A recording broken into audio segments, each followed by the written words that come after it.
Vamos a darle la bienvenida a Guido Gómez Mazara, este doctor amigo nuestro que nos honra con su presencia la mañana de este lunes. ¿Cómo le va? ¿Cómo está usted, Bien, doctor? con la gracia de Dios. Muy feliz año, mucha salud. Es verdad, Y la mis primera vez mejores que deseos. viene este año. Sí, claro. Igualmente, doctor, y gracias por estar aquí. Sabe que regularmente cuando el año se inicia, uno hace proyecciones. La que más se reitera en los dominicanos tiene que ver con el control dietético. Asistir al gimnasio y reducir el peso. Resoluciones de fin de año. Claro, yo aspiro a que ustedes y todos los dominicanos que hagamos ese tipo de resolución. Ya nos dijo gordo temprano, No. 7 de la mañana. No, le estoy diciendo. Y además en español claro. No, le estoy diciendo que entre los desafíos que tenemos todos es cumplir con las metas. Entre ellas esa es una. Sí. Claro, pues, está bien. No, tú te ves muy bien, Guido. Sí, pasando mucha hambre. No, pero está bien. Pero fíjate que ya todos nos acostumbramos a tu nuevo fit. Sí. De verdad, y bien. Sí. Bueno, yo rebajé mucho también, tú sabes. Recuerde que yo hago la referencia introductoria porque fuera del área estamos hablando de la salud de unos amigos. Seguro que Sí. Tú sabes que uno ahí no sabe bien qué es lo correcto, porque hay gente que dice, no, uno tiene que comenzar cualquier momento del año. Ahí vi un amigo muy querido que en noviembre comenzó un régimen y hoy está publicando la foto y que le decían que no comenzara en noviembre porque nadie se mete en un régimen de dieta en Navidad. Y él hace la historia y dice, ¿por qué? Si siempre es tiempo para cambiar y si uno tiene que convencerse de lo que quiere. Y realmente sí es bueno, yo pienso al revés. Usted siempre debe de tratar de lograr sus metas, pero si le cae bien un inicio de año, un lunes, ¿verdad? Porque hay mucha gente que dice... Como quiera. Sí, el único problema mío es que yo voy como por el lunes 2, ya estamos en febrero casi. Bienvenido, doctor. Gracias. Bien. Doctor, en República Dominicana hay muchos temas que podemos tratar, pero hay una opinión suya que quiero que usted me dé. Usted conoce bien la política internacional y de los Estados Unidos, con su experiencia en este sentido. Y se está hablando mucho de los incentivos que hacen los Estados Unidos fiscales en este momento. Por otro lado, hablamos de una reducción de los impuestos a los que más tienen, del 35 al 21%, lo que podría traer para República Dominicana o para algunos países problemas, por ejemplo, de que se invierta más en Estados Unidos. Por otro lado, usted tiene también que anuncian que a todas las empresas y entidades que repatrien su dinero le van a dar concesiones hasta de un 8%, o sea, si tienen su dinero fuera, tráiganlo para acá, que en vez de pagar ese 35% que debieron pagar cuando lo entraban, vamos a pagar una suma mínima. Entonces vemos hay una lectura que ayer comenzábamos con el doctor Jacín y nos decía, sí, pero mira, los Estados Unidos, ahora que veo la ley de lavado, si tú vinculas eso a la ley de lavado y que son ellos los que más tienen transparencia en los países, menos aprietan para que no haya lavado en estos países, pero ellos terminan dando concesiones para todo esto. Lo mismo pasa con el TLC, por ejemplo. Te prohíben que tú competencia desleal, que tú compres productos nacionales o que tú des subsidio a tus productores, pero ellos son los primeros que dan subsidio y todo eso. ¿Cómo usted ve, si vamos a hablar estamos en enero, ¿verdad? Un año importante para la economía, sobre todo de los Estados Unidos, que es nuestro principal socio comercial. ¿Cómo usted ve todo esto? Bueno, gracias por la invitación. Yo siento que la mejor forma de entender, desde el punto de vista financiero e impositivo, qué está pasando en los Estados Unidos es recordar a un año quién ganó las elecciones. Evidentemente, quien gobierna la Casa Blanca tiene una concepción clara, definida, sobre una frase de que él quería hacer América grande de nuevo, reconstruir las políticas que en los últimos 20 o 25 años han caracterizado la visión económica de los Estados Unidos. Frente a ese acontecimiento, yo siento que cada vez que el presidente norteamericano hace un esfuerzo sincero en lo que concierne a garantizar que esas empresas norteamericanas que hicieron inversión fuera de su jurisdicción, fundamentado en dos hechos, en el tema fiscal y mano de obra barata, vuelvan a la economía norteamericana. Claro. ¿En qué marco vuelven?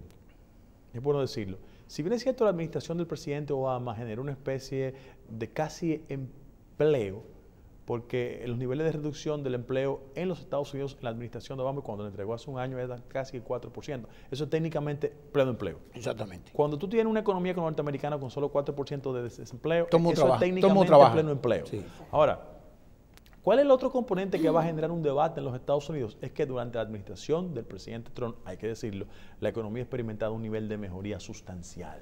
No creo que sustancial, Guido. Se ha incrementado. Sí, Si tú lo comparas, bueno, lo que pasa es que tenemos tanta pasión a la hora de abordar el tema de Trump que a veces no somos capaces de ver algunos aspectos. La economía ha experimentado un nivel de mejoría. Mejoría, claro. ¿A qué obedece ese factor? En primer lugar, el factor impositivo. Y en segundo lugar, cuando él se comprometió en tiempo de campaña a reducir a los que más tienen, y él fue un candidato de los que más tienen, el tema impositivo, eso hace mucho atractivo que esos capitales vuelvan a la jurisdicción norteamericana. Y hay otro componente. Yo pienso que los Estados Unidos en mucha materia practican lo que yo llamo la moral doble. El calzoncillo. ¿En qué sentido? No sé, pero efectivamente la moral calzoncillo, pero una doble moral. Sí. ¿En qué sentido? Ellos son efectivos, eficientes en el discurso de transferir hacia la República Dominicana u otros países marcos legales donde la transparencia es la regla, pero internamente ellos no son tan rígidos e intensos en la procura de su objetivo. La ley de lavados. Que a nadie escapa que es un instrumento norteamericano, construido sobre la base de hacer mucho más transparentes las economías y que los ingresos formales se correspondan con lo que la gente entiende que es el trabajo correcto, el cumplimiento de la obligación impositiva correcta. En este caso yo quiero decir lo siguiente. Cuando tú analizas los estados financieros, y tú conoces mucho la materia, te darás cuenta de que hay fuentes en todas las economías en América Latina y en el mundo donde no se precisa con exactitud el nivel de ingreso. Los norteamericanos llaman de underground economy, la economía subterránea. Debajo, sí. ¿Qué pasa con esos elementos? Que había componentes de esos niveles económicos que de una forma u otra expresaban las prácticas incorrectas y ilegales. Digo yo, corrupción administrativa, narcotráfico y otras actividades con esas características. ¿Cuál es el problema? Que en los últimos 15 o 20 años muchas economías en América Latina, y yo no quiero emitir ningún tipo de etiqueta ni de prejuicios, estoy hablando de comportamientos económicos.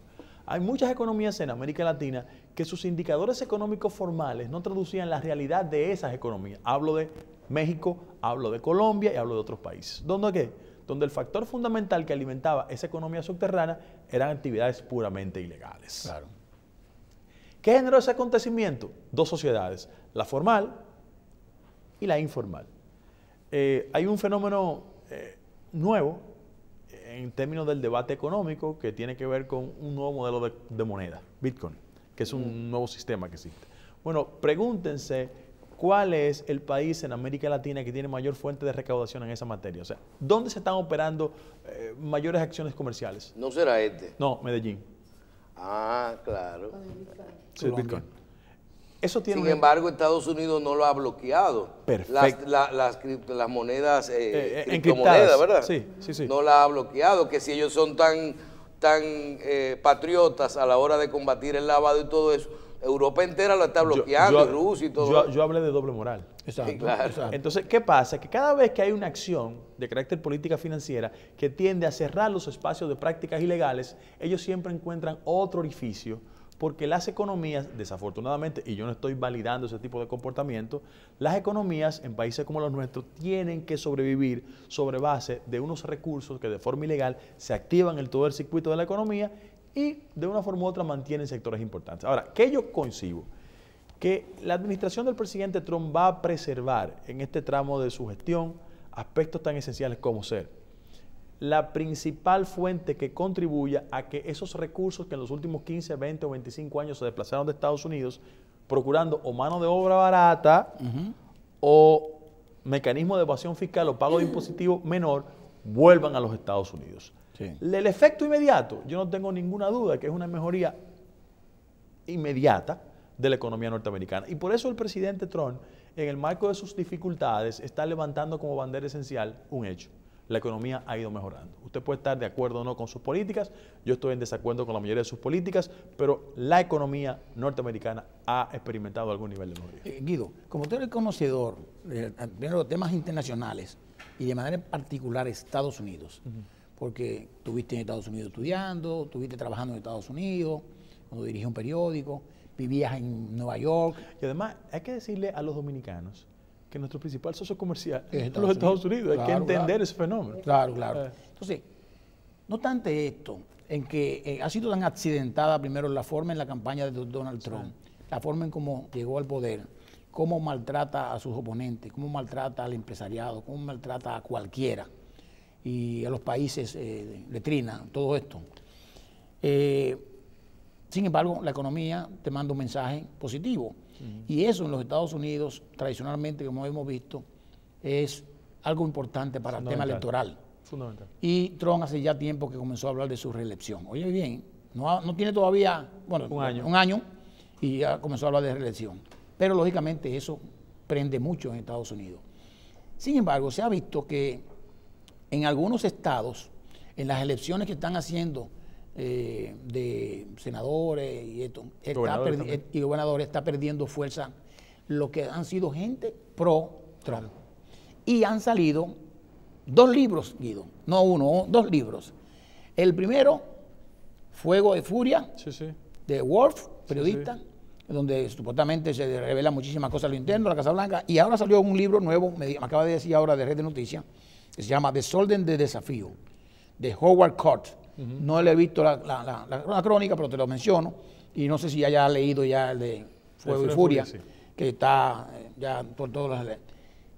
¿Qué mensaje tú aprecias como analista de que puede pasar? Primero, con estas interioridades que dan, que no son muy bonitas las mismas, con el tema de la economía y con toda la forma diabólica como Donald Trump maltrata a todo el mundo. Ok, yo en este programa, cuando usted me ha invitado, he dicho que el mundo tiene que acostumbrarse a un nuevo modelo de gestión.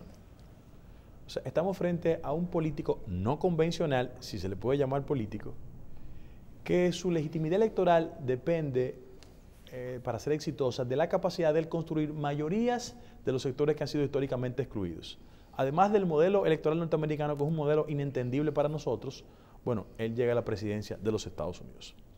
A partir de ahí, él construye su mayoría, que no necesariamente es la mayoría de su partido, que es el Partido Republicano. Claro. ¿Qué ha pasado en las contiendas de sección y qué puede pasar el próximo noviembre? Hay que decirlo. Es que los candidatos que abracen la causa de Trump tienen consecuencias electorales de derrota. ¿Por qué? Porque en los grandes segmentos electorales él sigue siendo una figura impopular. ¿Cuál es el problema? Que mientras la economía sigue experimentando niveles de mejoría, él tendrá el argumento frente a la sociedad para que su opción sea validada en los Estados Unidos y fuera de los Estados Unidos. ¿Dónde comienza el primer problema? Es que Trump no es un político del aparato republicano como tal.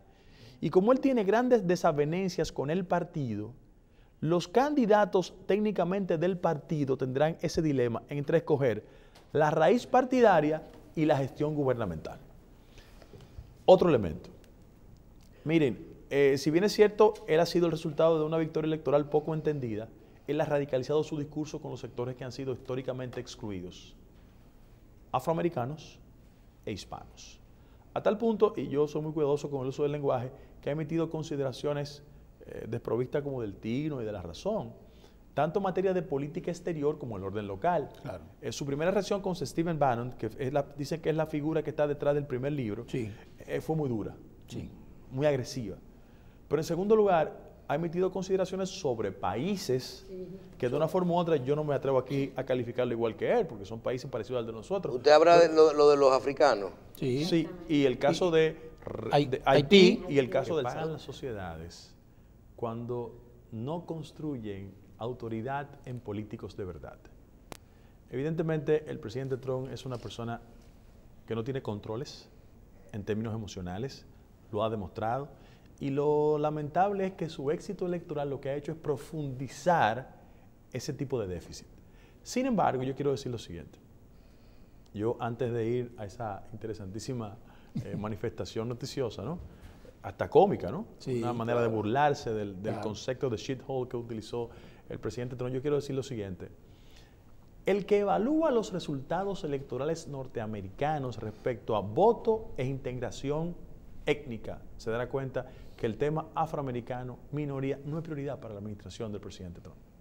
A tal punto de que su canciller es un hombre orientado al mundo de los negocios, Claro, hay que decirlo. claro. Históricamente, como tú analizas cuáles han sido los últimos cancilleres en los Estados Unidos, te darás cuenta que son personas que tienen una formación en materia de política exterior. Correcto. Poco importa que sea republicano No.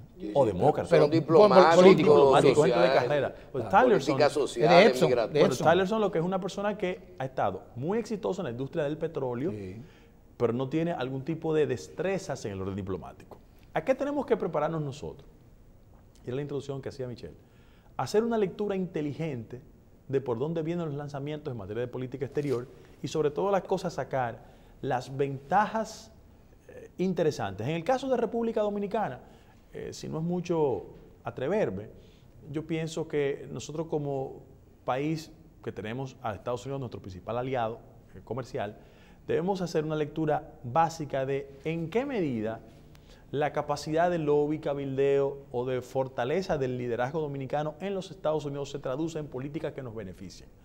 A mí me llama la atención el hecho de que tengamos ya un Adriano Espaillat representándonos en el Congreso. Sí. Y a mí el tema, en términos de República Dominicana, que más me preocupa es el tema de las deportaciones masivas.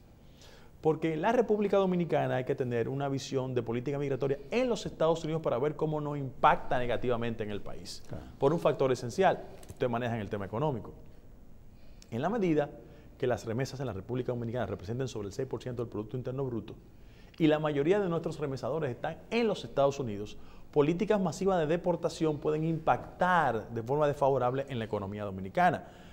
Ustedes conocen igual que yo el país. Aquí hay demarcaciones donde la gente vive en su mayoría de lo que les remesan de los Estados Unidos. Claro. Y por eso el gobierno dominicano y sus autoridades deben hacer un mayor énfasis en interpretar con inteligencia cómo le ponemos presión con el lobby de los dominicanos en los Estados Unidos para ver en qué medida esas decisiones no nos llegan de manera desfavorable. Por ejemplo, en el caso de los soñadores, la administración norteamericana, exacto, Dreamers, la administración norteamericana ya le ha hecho una especie de negociación. Ha dicho, bueno, nosotros somos capaces de tener disposiciones legislativas que lo afecten a ustedes siempre y cuando ustedes nos apoyen el tema del muro. Sí. Y frente a eso, ojalá en el caso de la República Dominicana, por un componente del caso dominicano, y yo debo decirlo de manera reiterada, en los Estados Unidos, sobre todo en la franja liberal, que ha gobernado los últimos 15 o 20 años, hay una especial sensibilidad con nuestros vecinos.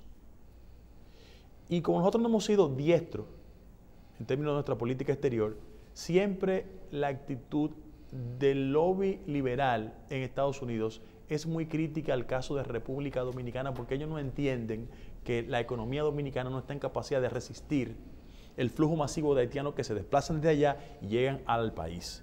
Y yo quiero aprovechar la oportunidad para sugerir, en el marco de la mayor humildad posible, que ojalá el gobierno dominicano tome nota sobre el tema migratorio y la posibilidad de que deportaciones masivas lleguen hacia la República Dominicana, que nos va a generar un problema de orden práctico. Ya. Guido, antes de movernos a la República Dominicana, solamente un comentario final con lo de Trump, porque dijiste algo de que todo aquel político que abrace la política de Trump y que vaya a ser candidato tiende a perder, al fracaso. Entonces eso quiere decir que el Partido Demócrata... Al fracaso electoral. Electoral, claro. Sí. El Partido Demócrata o algunos republicanos que son contra Trump lleguen al Congreso de los Estados Unidos. Sí, claro. Y si llegan al Congreso de los Estados Unidos, entre uno y los otros pueden ser mayorías. Y esa mayoría puede en un momento determinado hacer uso del impeachment que todavía está vigente. ¿Podría eso venir? ¿Está en el tapete? No tenemos impeachment en Estados Unidos del año 1973. Bueno, perdón, escúchame, tuvimos uno con Clinton. Sí, lo pero tuvimos él con ganó. Clinton. Él ganó. Pero un impeachment como aquel de Nixon que se fue huyendo antes de... Lo que pasa es que lo de Watergate no se parecía a un tema de mentir respecto al tema de sexualidad. Exacto. Son eran dos cosas diferentes. Exactamente. ¿Qué tú crees entonces? ¿Sí estás atento? Bueno, el problema es que independientemente de las contradicciones que tenga Trump con su partido, ellos van a operar como espíritu de cuerpo. Okay. Lo van a proteger. Y al final de la jornada lo van a proteger. Okay. Yo lo que sí creo, y haciendo una proyección así en materia de especulación, que sí hay gente muy próxima al presidente Trump que tendrá problemas. Ya hay gente que ha tenido problemas. Claro. Y el concepto de trama rusa sigue permeando a muchos sectores importantes. Y habla de lo del yerno. Sí. Y otros más. Y otros más. Todo parece indicar que la gente vinculada a Trump no sabe deslindar entre las limitaciones de la política y los negocios. No saben. Entonces eso genera dificultades en Estados Unidos. Y Mueller entiende muy bien eso. Perfectamente. Muy bien. Perfectamente. Y parece que no se va a doblegar.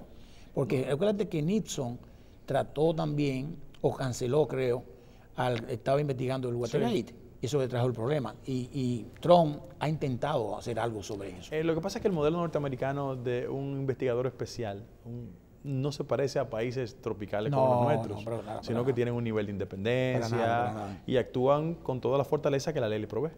Guido, la realidad generacional y el PRM. Mira, no voy a hablar del PRD primero. Sí. No sé si leíste en Buena Tinta algo de hoy que dice, fueron a buscar apoyo y le salió un buscapié. Y quiero leerte rápidamente. Los 3 que han querido echar a Miguel al pozo fueron de visita donde Hipólito. La razón no se conoce y posiblemente tampoco se interese. La información es inexacta. Yo lo leí. Está bien, pero no me respondo todavía.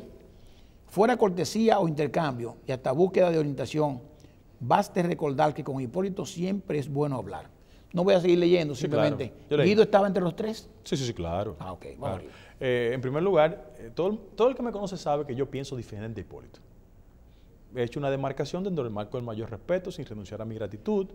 Yo agradezco de pie, nunca de rodillas. Yo tenía un año que no veía al presidente mexicano. No por falta de afecto, sino porque cada quien está en su actividad. Sí. Y el compañero Aníbal García Duverger hizo la gestión. No lo fuimos a ver, nos juntamos en casa de un tercero. Eso no es cierto que lo fuimos a ver. Y hablamos de política, como habla todo el mundo. Él tenía la legítima preocupación respecto de cómo anda el tema en el Tribunal Superior Electoral. Con el PRD. Sí, porque nosotros hoy tenemos audiencia. Exacto. Pero sin ánimo de ser indiscreto, esto yo lo he conversado con Luis. Porque aunque nosotros estamos en partidos diferentes, todo el mundo sabe que tenemos una relación de amistad. Claro. Y eso lo conversamos frecuentemente. Y él hizo algunos comentarios, no sé quién le filtró esa información, no fui yo, al respecto del tema. Y él hizo referencias respecto a la situación del PRM. Yo soy muy respetuoso de lo que pasa en otros partidos. Sin embargo, yo quiero hacer solo 2 señalamientos respecto al tema del PRM. Yo tengo como intención de que todo marche bien allá, que tengan resultados positivos, que compitan de manera democrática, que algunos compañeros no hagan los resabios del lugar. Y yo solo puedo decir lo siguiente, y yo le garantizo lo siguiente. En el caso del actual proceso de convención, que está pautado para el 18 de febrero, yo estoy seguro que Luis e Hipólito no van a hacer lo que hicieron conmigo. Ajá. Se fueron los 2 del país el día de mi convención. O sea, ellos no se van a ir esta vez. No, ellos se van a quedar. Okay. Claro, eso lo van a hacer. Eso se lo garantizo, en primer lugar. ¿Tú no ves aprehensión de que puede ocurrir un problema? No creo. No tiene aprehensión de eso. No creo. Y en segundo lugar, ya yo me doy cuenta de que ellos, cuando es uno de ellos de verdad, que se siente identificado con ellos salen. Lo apoyan. Sí, claro. Como Carolina y como Paliza. Sí, lo hacen. Okay. Que tú entiendes que eso no lo hicieron contigo, ¿verdad? No, lo que pasa es que yo tengo otro perfil.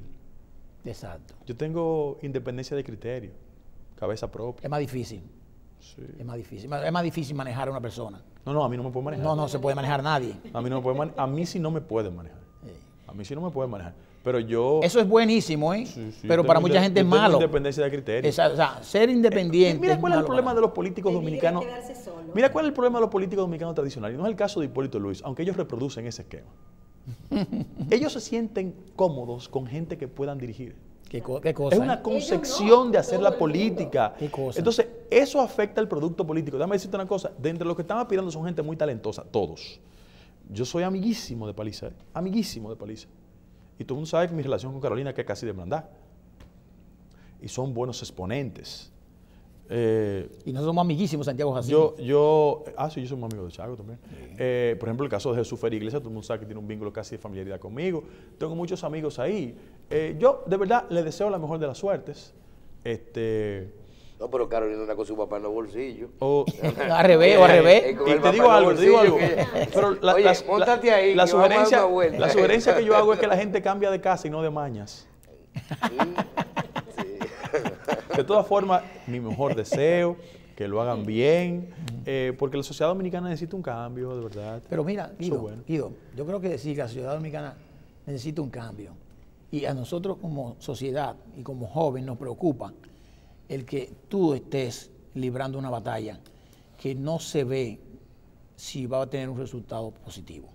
Y te pregunto porque acabas de decir que hoy hay juicio en el tribunal, sí, o alguna sentencia, audiencia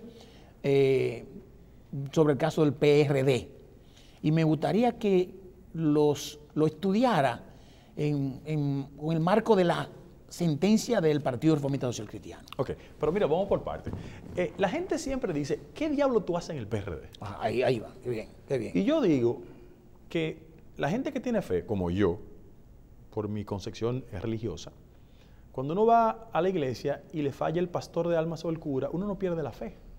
Sí. Uno impugna la inconducta y el comportamiento del cura que se equivocó. Que nunca aparece en la pastoral, ¿eh? No. En la carta pastoral no aparece eso. Nunca aparece. Entonces, en ese mismo orden, el único componente que mantiene fraccionado a la familia PRDista es la presencia de Miguel Vargas en la presidencia del PRD. Okay. Porque todo el mundo lo sabe. En la medida que nosotros desplacemos a Miguel Vargas de la presidencia, como lo vamos a hacer, la familia PRDista entra en una fase de reunificación. O sea, PRD, PRM. Sí, va a haber una fase de reunificación y de todo el sector de la oposición. El problema es que yo decidí avanzar en esa dirección para ser consistente con mis ideas. Porque tú vas a una cosa, proyéctame en el PRM. ¿Tú crees que Hipólito Luis van a salir a apoyarme a mí? No. ¿Tú sabes que no? No. ¿Tú sabes que no? No conviene. Porque ellos conmigo, no. Ellos conmigo y te quieren muchísimo los dos. Me adoran. Ahora Guido, pero ellos quisieran uno que yo pueda manejar, pero no a mí. Ahora, Guido, la política cambia. Mira, escuché ayer un discurso, por ejemplo, de eso de ahora de promoción de Carolina. Sí. Hablar de que vamos a hacer oposición fuerte cuando hay que hacerla. Sí. ¿Cómo se llama?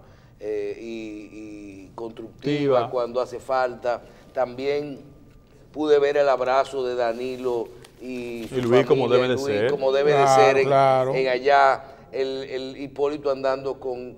Tú perfilas, se ve que se dice que dentro de las estructuras del PRM Luis está bastante fuerte, aunque el proceso aunque el proceso todavía faltaría para un año para una convención presidencial. Si todo se mantiene, se dice que Luis Abinader está mucho, se habla de un 80-20 con respecto a las estructuras. Le pregunto, ¿tú perfilas en el caso de que Luis Abinader gane la convención eventual del Partido Revolucionario Moderno o que se debilite Hipólito dentro de esto, que ellos van a unirse y van a mantenerse aliados, esta tendencia para el proceso, o una parte de ese PRM volvería a un PRD eventual con o sin Miguel Vargas? Óyete, yo soy muy comedido a la hora de emitir juicios respecto a cómo anda Hipólito Luis, pero quiero hacer una humilde recomendación. Que el sector que esté arriba, que todo el mundo sabe que Luis tiene una ventaja, no haga tanto ejercicio de porcentajes para no herir susceptibilidades. Claro. En ese mismo orden, quiero decir lo siguiente. Aquí la oposición está obligada a entenderse en el marco de la diversidad, porque no hay que pensar igual. Pero no lo ha hecho nunca. Bueno, el hecho de que no haya pasado es lo que obliga a que se haga por primera vez. Bueno. Porque tú no puedes tropezar 500 veces con la misma piedra. Pero en tercer lugar, más que compactar fuerzas en la oposición, hay que construir un discurso, un argumento y una propuesta. Porque el problema de la oposición en la República Dominicana es histórico, es que los egos pueden más que sus posibilidades. Entonces tuve gente que anda aspirando legítimamente, pero no tiene posibilidad. Entonces hay que volver al espíritu de Peña. Peña en el 74 fue capaz de unificar al MPD y al PQD. Y en el 94 puso a Fernando Álvarez Ovar con Gonzalo Espinosa juntos. Sí. Aquí lo que hay que establecer es la posibilidad de quién tiene actitudes para ser buen diputado, buen senador, buen regidor y puede ser buen candidato presidencial. Sí. Porque siento que si actuamos con inteligencia, mucha gente va a apostar para salir de... Yo soy de los que cree que Leonel va a ser el candidato del PLD. Estoy totalmente convencido de eso. Entonces, un candidato como Leonel hacia lo interno del PLD, yo soy de los que cree que el librito opositor dice lo siguiente, que los PLDistas tienen que decidir entre Leonel o procesos judiciales. Esa es la decisión. Ellos lo saben, porque si la oposición gana, todo el mundo sabe lo que viene, porque es la regla. En el caso... Lo que ocurrió en el 2000. Es la regla. Lo aconteció en el 86 cuando ganó la guerra. No, pero el 2000, el 78. El 2000 es más reciente. No, pero es una constante. En el 78, en el 86, en el 2000, pasó. Y hay más para adelante, en el 2000. En el 2004. Entonces, eso es una regla. En el caso de la oposición, otra sugerencia. Si la oposición no actúa con el nivel de inteligencia y de articulación respecto a lo que necesita la sociedad dominicana, tendría muchas dificultades. Pero hay un trecho importante que construir, hay demasiadas propuestas y ojalá la gente no crea que es el cambio puro y simple. Es el cambio en favor de gente que tenga la articulación, el sentido de compromiso, la necesidad de transparentar la forma de hacer la política. Todo el mundo puede aspirar, pero todo el mundo no tiene condiciones para aspirar. Sí. Entonces es el gran problema. No, y tampoco es que por antigüedad en el servicio. No, tampoco. Si yo tengo muchísimo tiempo aquí, me toca, no es así. Tampoco, eso no es así. No, a veces ni las condiciones, a veces lo que da es otra cosa, el liderazgo, la popularidad, tú tienes que ver quién es quién. O aspirar para que me den algo. Sí, claro. Pero reitero, una de las grandes maldiciones de los políticos tradicionales es que ellos quieren tener un partido a su servicio y sus colaboradores a su servicio. O sea, los libres pensadores tenemos que pagar un precio muy alto, pero dormimos con una tranquilidad enorme. Sí, porque lo que sabe de antemano cualquier gente es que a mí la razón me conduce, pero no la imposición. Sí, pero con esa razón que te conduce, tú entiendes que tú vas a tener ganancia de causa en el tema que tú tienes en el Tribunal Superior. Pero Miguel Vargas es el político más desacreditado en esta sociedad. Nosotros en la sociedad lo tenemos donde él está. Lo único que ha hecho a Miguel permanecer con el control del partido es un pacto político del PLD, que en la medida que ellos fueron capaces de fraccionar el 42, porque 36 se hacen 42, que ha sido el voto histórico del PRD. Sí. ¿Qué hizo el PLD? Dividir ese 42, darle el 6 a Miguel, administrar las siglas del partido, ¿verdad? Sí. Para ellos prevalecer, pero Miguel es un político que no se presenta a ningún proceso de convención interna, no lo pudo hacer y no se presentó de candidato presidencial. Peor aún, él dice que él públicamente está en favor de las primarias abiertas. ¿Ustedes recuerdan? Sí. Pero él quiere una elección cerrada, la de él. Entonces, decía mi abuela, yo la tengo en gloria, que el amor es ciego por los vecinos. No, la gente se da cuenta. Doctor, la gente se da cuenta. Doctor, y si nosotros juntamos el PRD... Hay que juntar el 36 y el 6. No, pero olvídese de eso. Estamos en enero, febrero de 2018. Usted está dentro del PRD. Sí, claro. Entonces tiene... No, pero te pulsaron. Pero está dentro del PRD. Tiene unos procesos en el Tribunal Superior Electoral. Y en adición usted conoce los estatutos del partido y las fechas. Tenemos el 2019 ahí, elecciones en el 20. Si yo le digo que no haga un análisis del tiempo, de cómo pueden ir desarrollándose los acontecimientos, cuándo viene convención, que si lo pueden expulsar, mira, si yo puede entrar. Yo creo que el 18 es vital para definir los mandos en los partidos. Porque, por ejemplo, usted tiene un PRM haciendo ahora su convención interna para sus directores, para el año que viene van a hacer sus primarias, sean abiertos, cerrados. O sea, eso llévemelo al PRD. No, nosotros, de conformidad con una decisión del Tribunal Superior Electoral, la gestión del Miguel Vargas cesa en febrero de este año. O sea, la semana que viene. Febrero de este año. ¿Qué hizo él? Él hizo una pirueta estatutaria mediante la cual se extendió el periodo de dirección del partido. Eso es lo que le estamos impugnando, porque eso es ilegal. Okay. ¿Hasta cuándo? No, hasta febrero. Él concluye. No, pero la extensión. Él se extendió hasta el 21. Oh. Mediante un procedimiento en el que nadie votó. Por eso lo estamos impugnando y vamos a tener ganancia de causa. Segundo lugar, ¿por qué él hace eso? Porque él quiere ser una pieza de cambio comercial con el PLD. Es decir, él quiere rentabilizar la administración de las siglas. Nosotros queremos ir a un proceso de convención donde se elijan las autoridades mediante el voto, que no puede ser más lejano de abril o mayo. ¿Por qué? Porque él fue a un proceso de convención en el que ustedes vieron a tiro limpio, donde no dejaron votar a nadie. Ustedes lo vieron, el país lo vio. En marzo hace 4 años. O sea, él tiene que concluir ahora. Por eso su deseo de hacer una modificación estatutaria rápida. Frente a eso, yo no dudo de que el PRD como partido político tenga nuevas autoridades este año y una convención el año que viene donde se elija un candidato presidencial. El que tenga las condiciones. Yo invito a que el compañero Miguel compita, un proceso abierto, democrático y participativo, porque estaríamos frente a un un elemento muy atractivo. El político más impugnado en la sociedad que quiere ser candidato presidencial. Él se me parece a Maduro en sus argumentos. O sea, Maduro tiene 14% de simpatía, pero quiere ser presidente. Sí, sí. Entonces, así, la democracia no es eso. La democracia es el que tenga mayoría, dirige sin apostrofar, sin reducir a los otros. ¿Cuándo falla el Tribunal Superior Electoral? Hoy comienza el proceso. Ok, entonces eso puede durar un mes. Sí, no, como mucho 3 semanas. Ok, entonces vamos a suponer que le den ganancia de causa. El PRD tiene que hacer una convención ahora pero interna para su dirección. Interna. Yo me deleitaría viendo a Miguel Vargas como candidato, buscando votos. Eso para mí sería fantástico, verlo a él buscando votos. Pero y diciéndole a los compañeros del partido qué él ha hecho con la finanza del partido en los últimos 8 años, cuántas veces ha visitado el Comité Municipal de Santiago. Yo creo que usted comenzó la campaña ya. Y además, un tema interesante. ¿Sabes que de conformidad con la nueva ley de partidos, es obligatorio el debate? Sí. En las competencias. ¿Tú te imaginas? ¿Y usted se atrevería a venir aquí a debatir con Miguel Vargas? Aquí no. Pero Miguel piensa con faltas ortográficas. Miguel no tiene una idea sobre nada. ¿Cómo fue? Con faltas ortográficas. Miguel no tiene una idea de nada en política. Dios mío. No, pero no, así no. Sí, claro, claro que sí.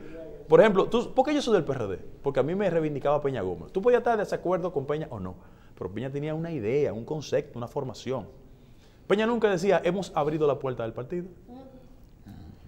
Miguel lo dice. Entonces, ¿cuál es la esencia de la gran discusión nacional? O sea, ¿por qué el producto político está descalificado? Porque tenemos gente dirigiendo los partidos sin la calificación, sin la formación, sin el entrenamiento, sin la capacidad. Ve al Congreso, ve al Ayuntamiento, es que hay una deficiencia. Por eso el producto político está tan descalificado, porque el dinero ha sustituido los talentos. Tú Guido, hablabas del manejo de las finanzas del partido. Sí, claro. Y yo he visto algunos estados financieros del PRD auditados. Sí. No lo he auditado, ¿eh? O sea, no he auditado la auditoría porque no me corresponde tampoco, pero lo he visto y digo, bueno, hay un CPA que tiene C4, una firma que audita y entiendo que se supone que si habla de que hay razonabilidad de las cifras, eso quiere decir que hay un manejo adecuado de los recursos del partido. ¿Por qué te preocupa que tú entiendes que está mal manejado? No, porque es que en el último requerimiento que le hicimos a la justicia para que entregara una relación de cómo se manejaron los fondos del partido, dijo que cuando unos compañeros ingresaron al partido se llevaron todas las pruebas de cómo se manejaban las finanzas. Yo pensaba que en el siglo XXI toda la información estaba a tiro de un clic, pero no, él dice que se llevaron todos los papeles y él no puede demostrar cómo se ha manejado el dinero. Pero perfecto, yo no hay ningún tipo de inconveniente. El día que tú quieras, tú me invitas, yo voy a deleitarme junto a ti y a ustedes, escuchando a los beneficiarios de esos fondos del partido. Bueno. Doctor, gracias. Gracias a ustedes. Le damos las gracias a nuestro invitado del día de hoy, el doctor Guido Gómez Mazara, que nos honró con su presencia el día de hoy. Gracias. Se estrenó temprano con nosotros.